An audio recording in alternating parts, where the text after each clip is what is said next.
Assalamu alaikum. This is Mohammed Rameez and you are watching Flutter Fluency. So today we are going to talk about localization. So let's discuss what is localization and why we need to use the localization in Flutterflow application.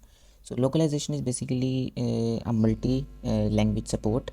So if you want to add multiple languages in your application, and user can simply select their specific language, and your user interface language become changed. So you can also achieve this thing using Flutterflow. So luckily Flutterflow comes up with the built-in localization. You just need to enable the localization, and you can do the specific steps which I'm gonna tell you into this video, and you are done with the localization within couple of minutes. So the first thing is that you can see that I just added some text here, and this is basically the page where we are gonna add localization. So there are the two things you need to do, but before doing two things, you must need to know where you can enable the localization feature. So you can simply click here, and here you can simply click on language. So right now I have added one language, which is English. So what you need to do, let's suppose you want to add three languages in this application. So first one is English, second one is maybe we can say Arabic, okay, and the third one is French, and the fourth one maybe we can add four languages. So the fourth one is Spanish. Okay, so these are the four languages, and the primary language we want is obviously English, and display language means the language we want to show into the Flutter flow. So yeah, it's also English. So everything is done. Now if you want to use this feature, you want to translate everything into that you have into the application. So you need to either add it by manually, or you can purchase a paid plan of Flutterflow, and you can translate it by using one single click, and Flutterflow translate all of these things for you. You can see that I have multiple things which I have created in my added in my Flutterflow application, like these things. So it will also be translated when I click on the translate all. Let's translate this thing, translate app into text, translating the text now. So yeah, the translation is done. Let's see if I open this thing. So you can see that everything is translated, everything is now translated. If I open any page, so translation is now done. Okay, so if I open this thing, so we don't have any permission, we don't have added any permissions in this application, so it's totally fine. So after completing the first step, what you need to do, you need to go to the second step. Now the translation is added. You can see that this icon is here now, so you can simply convert this thing. You can change your language here, and you will be able to see the behavior. But what we want is that when the application is running, and we can select we have any icon, or we have drop down through which we can select our language, and then the language change dynamically into the runtime. So what we need to do, there are the two ways to achieve this thing. One way is by using Flutterflow built-in language selector, and the other way is by using an action, trigger action.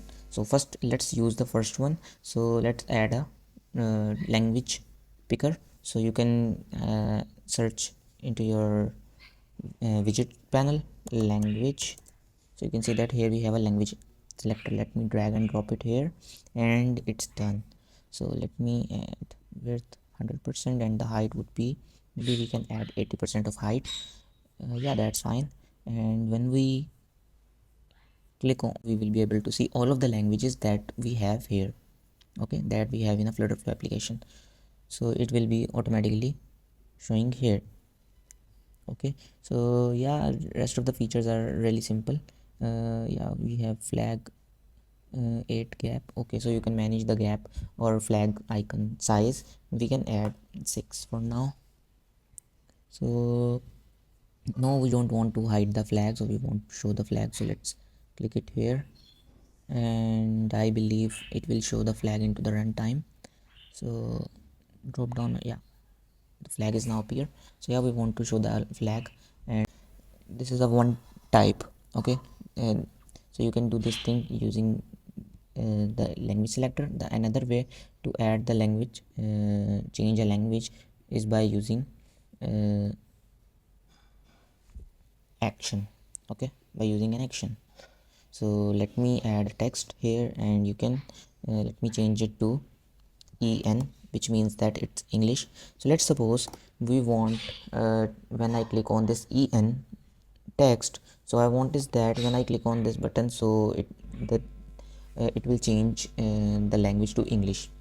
That's it. And I want to use the action, not that selector, because maybe there might be a chance that you don't want to use this kind of behavior. Maybe you want to show en on the top, and you only want when you click on this button, so it will change to English. That's it. So how you can do this thing? You can go to action panel, open on tab, and now here you can simply say language. Here you can see set app language. Select this thing, and now you need to add select your language, which language you want to show or convert your application when you click on the button. So I want to convert this my language to English. Okay, so that's why I added English. So yeah, that's it. Let's run this application and see. Okay, so the app is now running, and let's see. So you can simply click here. So this is your selector, and you can select any language. Let's suppose I'm gonna select French. So you can see that it is converted into French.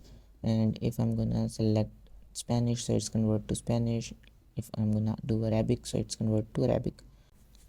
And similarly, if I click on this button, so on this button I have selected the French. So when I click on this button, so language converts to French. So let's see if I click on it. So here you can see that the language is now converted into French. So you can also do these things if you want to add a specific text and you don't want to add a selector, and you want when the user click on the specific language, so it's converted into that language. So you can also do that thing. So this is all about localization. And if you want to add the translation by yourself, you can also do translation by yourself.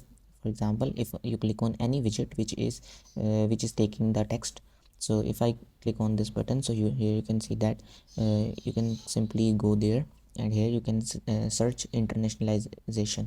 So you can see that. So there you can also manage your language. You can also show your current language code, maybe en, just like the en, and like the other things. So let's do some exercise on the language localization and try to implement it, because it will target the community of various languages. Okay, thank you so much for watching, and I'll see you into the next tutorial.